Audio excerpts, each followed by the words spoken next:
चिंतन का विषय है। झारखंड में आपका द्वारा मुख्यमंत्री बने, 11 बार आदिवासी बने, उनका कार्यकाल पूरा क्यों नहीं होता है?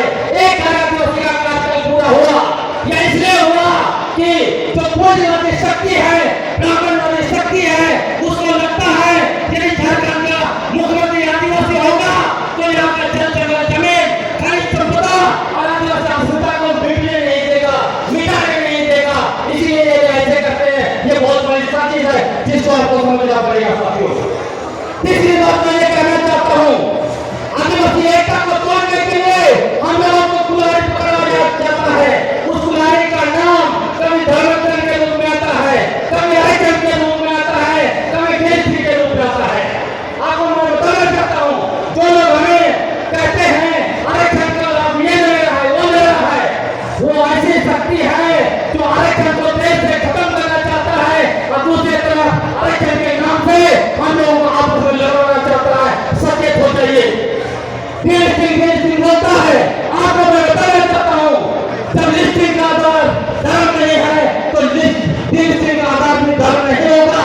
लिस्टिंग का आधार सिर्फ और सिर्फ लोगों कमेटी 1965 का पाठ करने के लिए होगा और यदि उसके आधार पर लिस्टिंग होता है तो समझ लीजिए सागर में रहने वाले सारे आदिवासी, चाहे वो सर्व धर्म मानता है, ईसाई धर्म मानता है, हिंदू धर्म में कोई धर्म मानता है, सारे लोग लिस्टिंग हो जाएंगे। और जो बड़े बड़े नेता देश का राग रखता है, सबसे पहले उनका भी लिस्टिंग होगा, क्योंकि लोगों कमेटी के अंदर में वो लोग 5 बंधन को पूरा नहीं करता है, याद रखिएगा। चौथा बात मैं कहना चाहता हूँ सरनाकोट को लेकर, ये लोग भ्रम फैला रहा है। सरनाकोट को आरएसएस भाजपा विरोध करता है, कहता है कि सरनाकोट मिलने से आरक्षण खत्म हो जाएगा। आपको मैं बताना चाहता हूँ, सरनाकोट मिलने से सरकार को हमारे आदिवासी भाई बहन स्कूल कॉलेज चलाते हैं, उनको अनुदान देना पड़ेगा, धार्मिक स्थलों का विकास के लिए अनुदान देना पड़ेगा और समृद्ध होगा।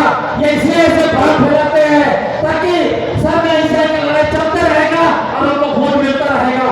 सावधान रहिए, ये लोग सरनाकोट का विरोध करते हैं। आपको मैं बताना चाहता हूँ, झारखंड का हजारों सरकार को लाइन में डाला है इन लोगों ने 2016 में और सरनाकोट का हित में आवाज करता है।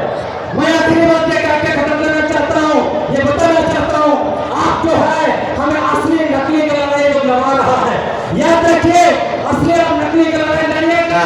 आप जो है कि सरकार का लड़ाई लड़िएगा, आप जो है ये जो कुल्हाड़ी दे रहे होंगे एक दूसरे को काटेंगे, अपने अधिकारों को काटेंगे तो खत्म हो जाएंगे।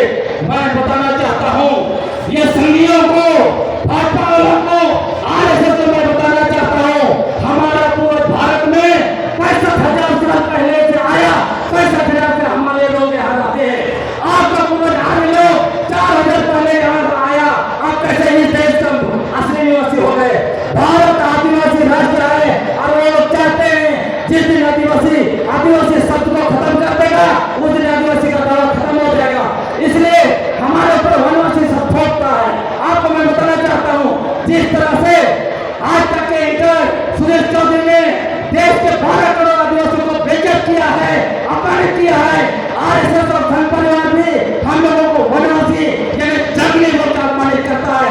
ऐसे शक्तियों को एक एक गांव से खदेड़िए, इनको खदेड़ना होगा और आदिवासी पहचान के साथ हमें कहना होगा हम सबसे पहले आदिवासी हैं, उसके बाद धर्म आया, उसके बाद कुछ है।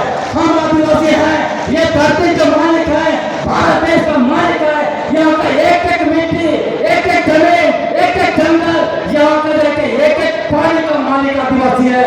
इतने कहते हो को खत्म करता हो। आप जो है एकजुटता के साथ रहिए, यही चटानी एकता के साथ जो लोग